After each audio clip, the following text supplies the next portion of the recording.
¿Qué sucede cuando una torre que pretendía alcanzar el cielo cae, y con ella cae también el último recuerdo que la humanidad tenía del Dios verdadero?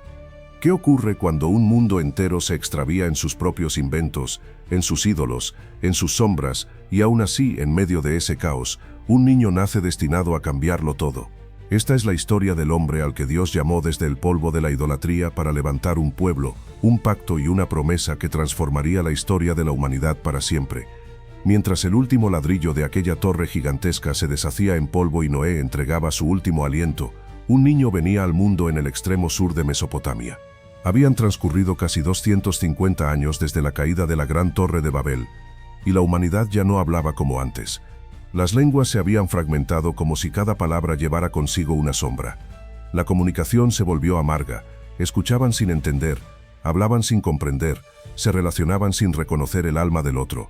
Aquel único evento, la ruptura divina, cimbró las raíces de las nuevas comunidades hasta el punto de que todas abandonaron al Dios que los creó a su imagen, y lo sustituyeron por dioses hechos a la imagen de sus manos.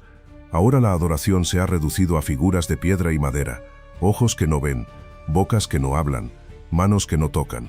La humanidad busca oráculos de acero ensangrentado, consulta a los muertos y se entrega al misterio oscuro porque al final es más sencillo rendir culto a lo que tú mismo fabricas. Si tú creas a tu Dios, entonces tú decides qué es bueno y qué es malo. Tú eres la medida, tú eres la ley. Cada pueblo, disperso por todos los rincones de la tierra, determina por sí mismo cuál es el camino hacia la vida o hacia la perdición. Pero a 140 millas al suroeste de esas ruinas que alguna vez aspiraron a alcanzar el cielo, en un rincón poco relevante del mapa, un hombre llamado Terah recibe en brazos a su primer hijo. Lo llama Abram. Su nombre significa Padre Exaltado.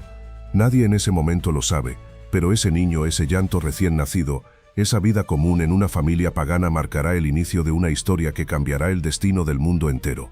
Incluso su propio nombre encontrará un nuevo significado al final del relato. Pasan los años. Las civilizaciones aún aprenden a levantarse. Y en ese proceso Terah, el padre de Abram, toma una decisión audaz: abandonar la ciudad de Ur, en la tierra de los caldeos, y dirigirse hacia Canaán. No es un viaje sencillo. No hay mapas, no hay caminos seguros, no hay garantía de éxito.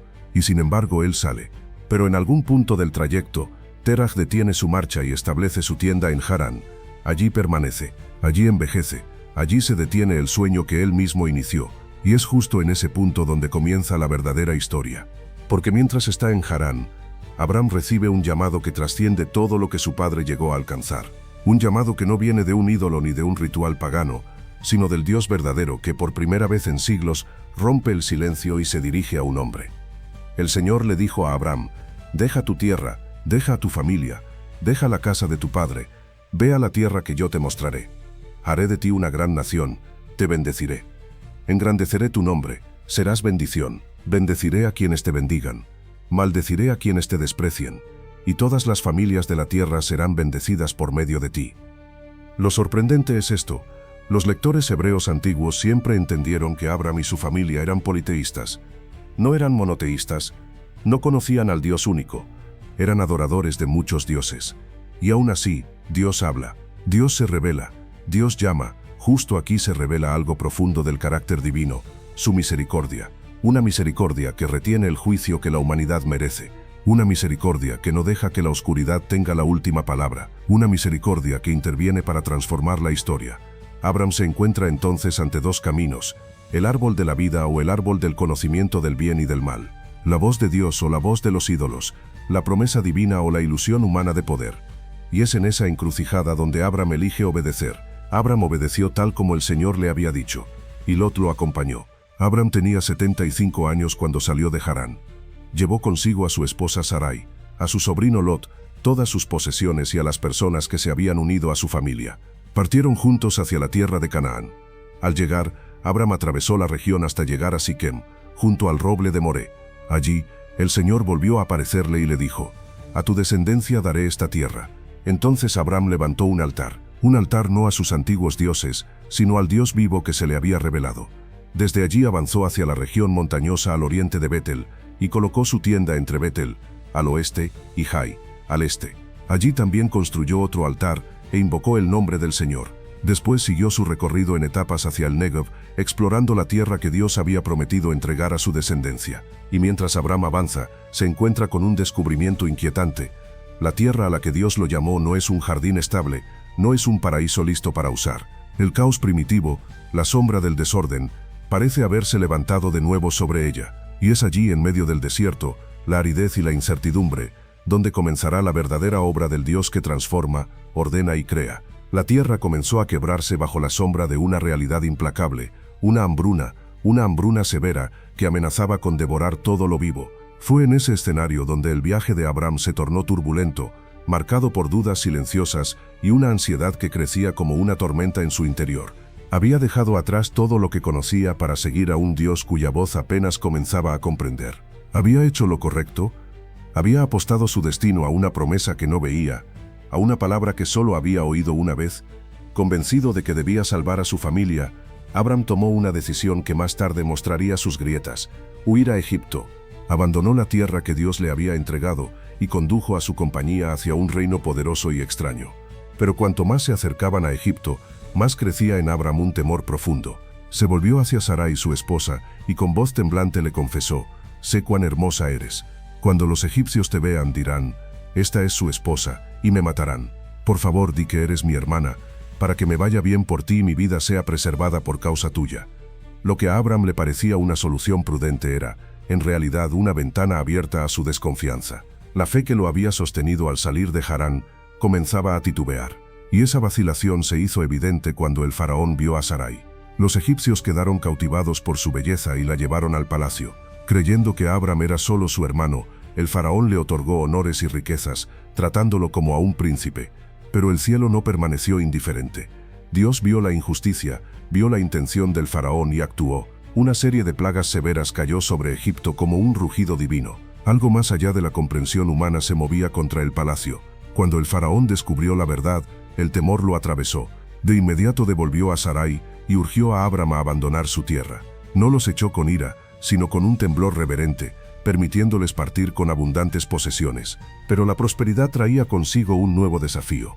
Abram y su sobrino Lot habían adquirido tantas riquezas, tantos rebaños, tantos siervos, que la tierra ya no podía sostenerlos juntos. Para evitar conflictos decidieron separarse. Lot escogió las llanuras hasta Zoar, cerca de las ciudades de Sodoma y Gomorra, un territorio fértil pero cargado de sombras morales. Abram, por su parte, levantó sus tiendas junto a los encinares de Mamré, en Hebrón, al occidente. Todo habría seguido en paz si no fuera por la corrupción del poder humano. Una tormenta política se levantó sobre la región. De repente, una guerra entre reyes poderosos sacudió la tierra. El protagonista principal de esta campaña brutal era Kedorlaomer, rey de Elam, decidido a dominar toda la región que Dios había prometido a la familia de Abram. Había reunido a 3 reyes más: Amrafel, rey de Sinar; Arioc, rey de Elasar; y Tidal, rey de Goim. Su alianza era temible, pero el valle de Sidim no se rendiría tan fácil. 5 reyes se levantaron contra ellos: Bera, rey de Sodoma; Birsa, rey de Gomorra; Sineab, rey de Adma; Semeber, rey de Zeboim; y un 5º gobernante de Bela, también llamada Zoar. En el valle las fuerzas chocaron como montañas, colapsando una contra otra. Sin embargo, los 5 no pudieron contener el avance feroz de los 4. Las ciudades de Sodoma y Gomorra cayeron bajo la ofensiva, y allí ocurrió lo inesperado. Lot fue capturado, encadenado y llevado como botín de guerra. Para Abram, esto ya no era un conflicto político, era personal, era familia, era sangre. Sin dudarlo, armó a 318 hombres entrenados de su casa, guerreros leales, hombres fuertes y disciplinados. Con ellos persiguió a los 4 reyes hasta las cercanías de Damasco. En una operación arriesgada y magistral, Abram y sus hombres atacaron de noche, desbarataron al enemigo y recuperaron a Lot, junto con todos los bienes y prisioneros. Fue una hazaña tan extraordinaria que muchos oficiales y gobernantes de la región comenzaron a observarlo con admiración y respeto.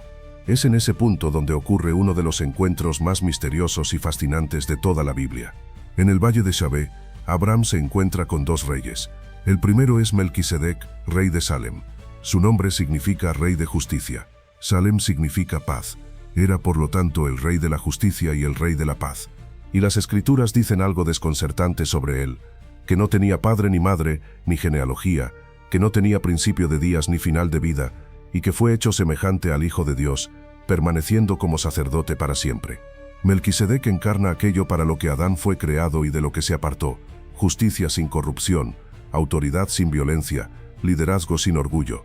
Y en contraste absoluto, otro rey desciende hacia el valle para encontrarse con Abram, el rey de Sodoma, cuyo nombre y territorio arrastran una reputación de maldad que se percibe incluso desde lejos.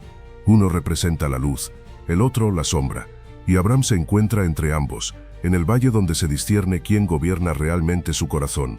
Melquisedec, el rey de Salem, se acerca trayendo pan y vino, símbolos de bendición y hospitalidad. Sus manos no empuñan espadas sino provisión. Su voz no exige sino que bendice, y esa bendición proviene directamente del corazón de Dios. A ojos superficiales, aquella ofrenda podría parecer insignificante. Pan y vino en un mundo de reyes violentos, pan y vino frente a riquezas, ejércitos y tributos. Pero al lado del rey de Sodoma, cuya oferta nace de la corrupción, la ofrenda de Melquisedec brilla con un resplandor incomparable, porque lo que él trae no es riqueza terrenal, es una afirmación divina. El rey de Sodoma, por su parte, llega haciendo lo que el mal suele hacer, ofreciendo atajos. Le propone a Abram casi todo lo que posee. Le promete bienes, territorio, prestigio, poder inmediato. Es la voz de la serpiente disfrazada de recompensa. Pero Abram se mantiene firme. Declara que ha hecho un juramento al Dios Altísimo, Yahvé, el Dios que lo ha fortalecido, guiado y protegido. Abram se niega a aceptar un solo cordón, un solo hilo, un solo recurso que provenga del rey de Sodoma. No permitirá que alguien perverso afirme que fue él quien enriqueció a Abram. No intercambiará su fidelidad por monedas, tierras o favores. Y en un gesto que define su corazón, Abram da humildemente la 10ª parte de todo lo que posee a Melquisedec, el sacerdote del Dios Altísimo, cuyo nombre significa Rey de Justicia y cuyo reino simboliza la paz. Es su forma de proclamar ante cielo y tierra que el Dios de Melquisedec es el verdadero soberano del universo. Su fe comienza a irradiar luz entre las naciones, alcanzando a todo rey que lo observa desde el valle de Shabé. Por eso no sorprende que, después de este encuentro, Dios vuelva a hablarle a Abram. En ese momento solemne, le anuncia que tendrá un hijo, aunque su edad avanzada parecía negar esa posibilidad. Le promete que su descendencia será más numerosa que las estrellas del cielo y que la tierra donde se encuentra, la tierra de Canaán, será posesión perpetua suya y de sus descendientes. Abram cree profundamente. Cree contra la lógica, contra su edad, contra el silencio de tantos años sin hijos. Cree que Dios es el único Señor de la creación. Y esa fe, esa confianza absoluta, le es contada como justicia. En ese instante, Abram es colocado en una relación correcta con el Dios del universo. Sin embargo, la visión no termina. Abram cae en un sueño profundo, y una sombra espesa lo rodea. En esa oscuridad, Dios le revela algo inquietante. Su descendencia será extranjera durante 400 años, en una tierra que los oprimirá, antes de que él mismo ejecute juicio sobre esa nación y libere a su pueblo. Es un anuncio profético tan vasto que excede por completo la vida de Abram, pero forma parte del plan que está siendo tejido desde el principio. Pasan los años, muchos años. Abram y Sarai se acercan a los 100 años y siguen sin hijos. La promesa parece imposible. ¿Cómo podrá su descendencia multiplicarse como estrellas si ni siquiera existe un primer heredero? ¿Cómo se cumplirá la promesa de la tierra? ¿Cómo nacerá aquel que, según la profecía antigua, aplastará la cabeza de la serpiente? Entonces Sarai hace lo que tantos antes y después de ella han hecho. Toma la situación en sus propias manos. A sus ojos su plan parece razonable. Ella no puede concebir, pero su sierva Agar sí. Así que entrega a Agar a Abram, y él concibe un hijo con ella. El niño nace y lo llaman Ismael. Pero Dios no deja la historia en manos de decisiones humanas. Poco después se aparece nuevamente a Abram y le dice: «Yo soy el Dios Todopoderoso, vive en mi presencia y sé irreprensible. Estableceré mi pacto contigo y te multiplicaré en gran manera». Abram cae rostro en tierra, sobrecogido, y entonces Dios levanta metafóricamente su rostro y le cambia el nombre, llamándolo Abram, padre de muchas naciones. Así como al inicio de la creación Dios ordenó el caos nombrando cada elemento, ahora ordena la vida de Abram, otorgándole un nombre nuevo que encierra destino, identidad y pacto. No es solo un cambio simbólico, es una transformación profunda. La promesa antes intangible queda inscrita en su propia identidad. Y desde ese día, la señal del pacto, la circuncisión, se establece como una marca viva de que Dios ha tomado a Abraham, ha ordenado su historia y seguirá guiándolo incluso más allá de su muerte. Esa señal representaría desde entonces cómo Abraham y su familia serían injertados en la gran familia de la fe. Era el símbolo de cortar la raíz del pecado, de apartar la inclinación humana hacia la corrupción y de inaugurar una nueva identidad espiritual. En esa marca quedaba grabada la promesa de Dios, reafirmada una y otra vez en el corazón y la mente de Abraham, que a pesar de sus fallas, y aunque él y sus descendientes insistieran en hacer lo correcto según sus propios ojos, Dios levantaría de su linaje a un rey poderoso. Y aun cuando Abraham y los que vinieran después quebraran el pacto, Dios seguiría siendo el Dios de Abraham, porque sus promesas no se sostienen sobre la perfección humana, sino sobre su fidelidad eterna. Desde los primeros capítulos de este relato, ya se percibe la luz del triturador de serpientes asomándose entre las sombras de la historia, llenando de esperanza el corazón del pueblo de Dios. En este punto, Dios también cambia el nombre de Sarai a Sara. Ambos significan princesa, pero la inclusión de la letra H, la misma que aparece en el nombre divino, la alinea con el Dios de toda la creación. Es un anticipo simbólico de lo que nacerá de ella, hijos que gobernarán la tierra bajo la autoridad del Creador. Pasa un año. Abraham tiene 99 años cuando Dios se le aparece nuevamente junto a los encinares de Mambré. La promesa parece humanamente imposible, pero Dios afirma sin titubeos que en un año Sara tendrá un hijo. La risa incrédula de ella resonará más tarde como una profecía cumplida. Mientras tanto, Dios dirige su mirada hacia el valle. Ha decidido destruir Sodoma y Gomorra por su corrupción desbordada. Irónicamente, es allí donde Lot, el sobrino de Abraham, había decidido establecer su tienda. Y ahora Abraham, plenamente injertado en la fe del único Dios verdadero, está a punto de enfrentar la prueba más profunda de su carácter. Desde el jardín del Edén se había prometido que un día vendría un hombre que aplastaría la cabeza de la serpiente. Ese hombre gobernaría la creación con la justicia y bondad de Dios, haciendo todo lo que Adán no pudo hacer. Y para revelar la profundidad moral de Abraham, Dios le muestra lo que está a punto de hacer: juzgar ciudades tan corrompidas que ya no distinguían el bien del mal. Abraham implora una y otra vez 8 súplicas en total, pidiendo misericordia. Le ruega a Dios que si encuentra cierto número de justos en la ciudad no la destruya, y Dios escucha. Dios dialoga. Finalmente ambos llegan a un acuerdo. Si se hallan 10 personas justas, la ciudad será perdonada por causa de esos pocos. Entonces 2 ángeles descienden a investigar Sodoma. Cuando llegan a la plaza, Lot los reconoce al instante como hombres justos y se inclina hasta el suelo. Les ruega que no permanezcan allí, porque conoce bien la maldad de los habitantes. Con desgano aceptan refugiarse en su casa. Pero apenas cae la noche, un golpe ensordecedor retumba contra la puerta. Una multitud rodea la casa. Han visto a los visitantes y exigen que Lot los entregue para cometer actos indescriptibles contra ellos. Justo cuando están a punto de derribar la entrada, los ángeles actúan. Golpean a la multitud con ceguera y apresuran a Lot y a su familia a escapar antes del amanecer. Mientras corren, una tormenta de fuego y azufre cae del cielo. La creación, que alguna vez había sido un jardín, se desploma sobre sí misma bajo el peso de la corrupción humana. Cuando Abraham observa desde la distancia que la ciudad ha sido destruida y que no se hallaron allí ni siquiera 10 justos, toma a su familia y se traslada al Negev. Con un nuevo nombre, un nuevo pacto y nuevas misericordias, Abraham regresa casi al punto de origen. Pero ocurre un episodio que parece un eco a la vez trágico y casi irónico del viaje a Egipto. Abimelec, rey de la región, desea tomar a Sara como esposa, y nuevamente Dios interviene. Se aparece a Abimelec en un sueño y lo advierte severamente por haber tomado a la esposa de otro hombre. Al despertar, el rey declara su inocencia, y al descubrir la verdadera identidad de Sara, se llena de temor ante el Dios que protege a Abraham. Con una mezcla de respeto y reverencia, le entrega abundantes bienes y le permite habitar en sus tierras con paz y honra. Después de esto, el Señor visita a Sara y ella concibe. Da a luz un hijo. Lo llaman Isaac, el hijo de la risa, la semilla prometida, la línea a través de la cual el triturador de serpientes entrará al mundo.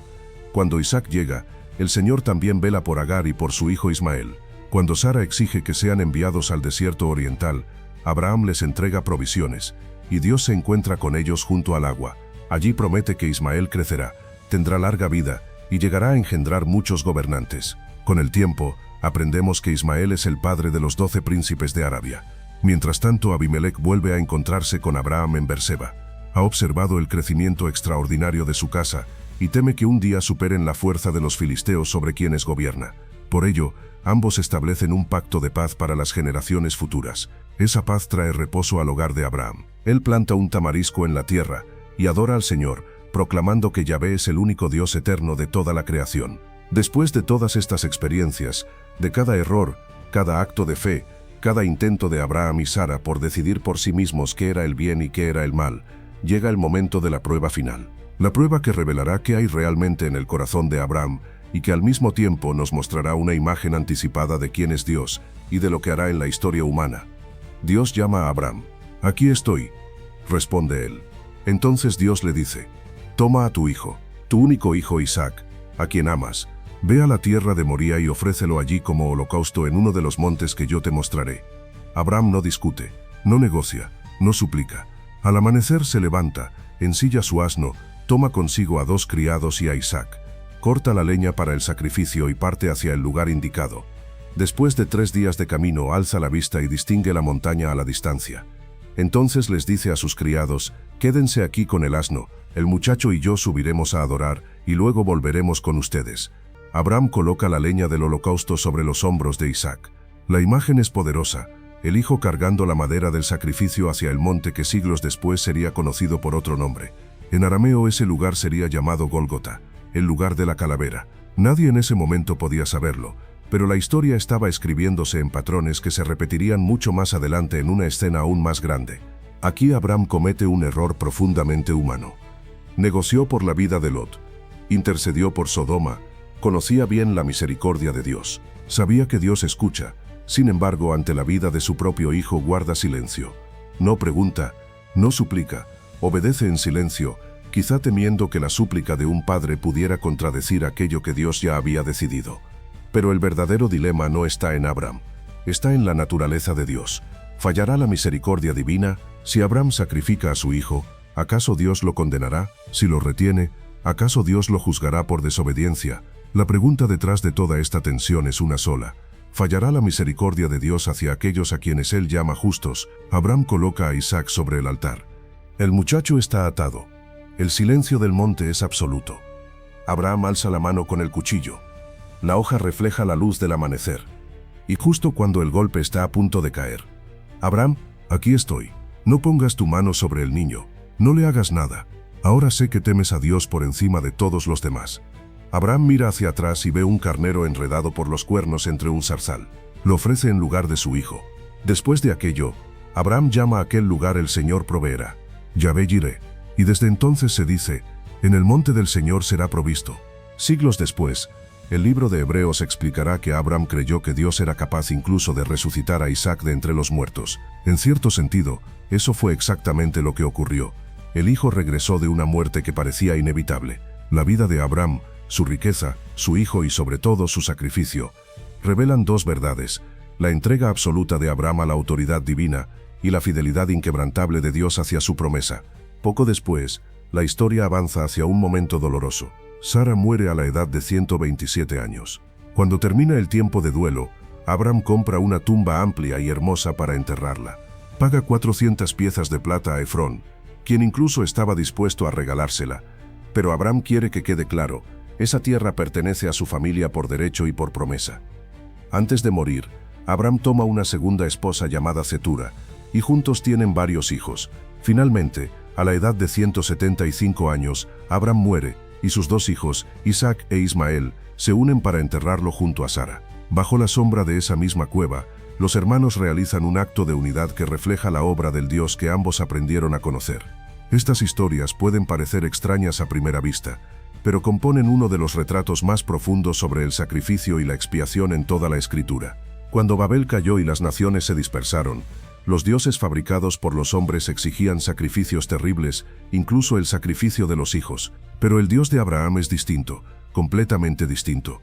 Él aborrece ese horror. Él jamás quiso que Abraham matara a Isaac, porque Dios amaba a Isaac, y de Isaac nacería el hombre que aplastaría la cabeza de la serpiente. En Isaac ya vemos un destello del futuro triturador de serpientes, porque para derrotar la muerte introducida por la serpiente, el héroe prometido tendría que pasar por las aguas caóticas de la tumba y salir del otro lado victorioso. En esta historia Dios nos dice: por ahora un carnero será suficiente. Pero ese por ahora no duraría para siempre.